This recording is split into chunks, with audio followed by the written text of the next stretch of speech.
Hello OneMinuteLab. Today we will see how we can create snapshot of any virtual machine in Azure portal. So let's move to Azure portal. As you can see, we are in Azure portal. Here in Azure services, click on virtual machine. For example, we want to create snapshot of our test-server 2022. Click on it. Now in settings, click on disks. Here we have one operating system disk. Click on it. Now click on create snapshot. In name, type any meaningful name for this snapshot. In snapshot type, choose full. In story type, we have different story types. You can choose anyone. For testing, I am choosing standard HDD. Click next.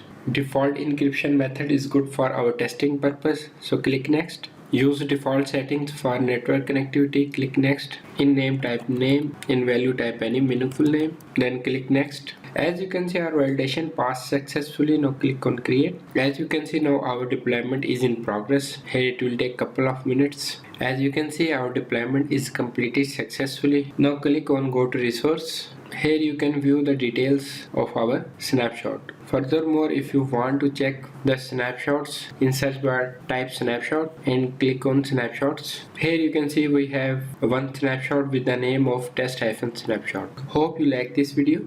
See you in next video.